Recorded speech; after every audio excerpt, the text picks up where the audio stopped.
এই টেবিলে 2-5-2025-এ প্রথম পুরস্কার ওঠে। আমরা এখন পৌঁছে গেছি নদিয়ার কৃষ্ণগঞ্জে। একজন লটারি বিক্রেতা, যার নাম শান্তিময় মণ্ডল। রাতারাতি তার ভাগ্য পরিবর্তন হয়ে গেছে 5 লক্ষ টাকা পেয়ে।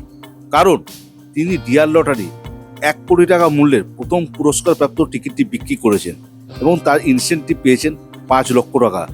চলুন কথা বলে না যাক তার সঙ্গে। আপনার নাম? শান্তিময় মণ্ডল, এই জায়গাটার নাম? কৃষ্ণগঞ্জ, নদিয়া। কত বছর ধরে ব্যবসা করছেন আপনি? আমি এই ব্যবসাটা লটারিতে ব্যবসা করছি 25 বছর।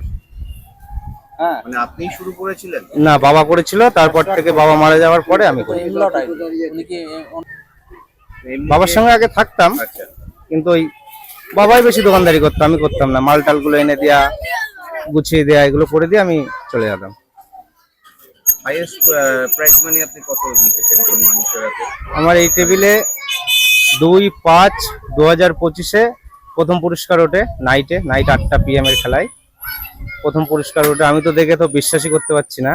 তারপর দেখি না, তারপরে আমার পাশে এক বন্ধু বসেছিল, আমি টিকিটটা দিয়ে দিনই, দেখে দিনই সিরিজটা মিলেছে নাকি। সান্ত্বনাই হয়, সান্ত্বনা প্রচুর হয়েছে।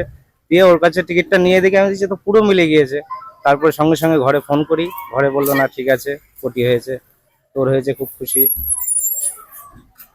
আচ্ছা, এই যে রোদ জল বৃষ্টিতে তো এইখানেই বসে ব্যবসা? হ্যাঁ, এই রোদে এই ছাতা দিয়েছে কোম্পানির থেকে, এর উপরে কাপড় দিই, দিয়ে এই রোদে বসেই ব্যবসা করি। কখনো কষ্ট মনে হয়? কষ্ট হলেও কিছু করার নাই। বাড়িতে কে কে আছেন? বাড়িতে মা আছে, বউ আছে, ছেলে আছে, সব এই ব্যবসার উপরে? সবের উপরে, সবের উপরে।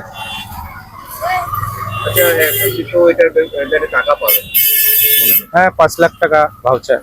সামনে একটা বড় পুজো উৎসব আসছে, হ্যাঁ, সেখানে অনেকে দেখা যায় যে যখন অনেকে টিকিট কাটেন না, কিন্তু তখন একটা টিকিট কাটেন, তখন তো ব্যবসাটা একটু ভালো হয়। হ্যাঁ, ভালো হয়। কিরকম আশাবাদ তখন- কিরকম হতে পারে? তখন বেচা কিনা ভালো।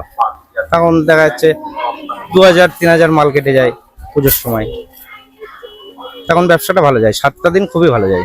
লটারি দুনিয়ার এরকম আরও খবর দেখার জন্য চ্যানেলটি অবশ্যই লাইক, শেয়ার এবং সাবস্ক্রাইব করতে ভুলবেন না।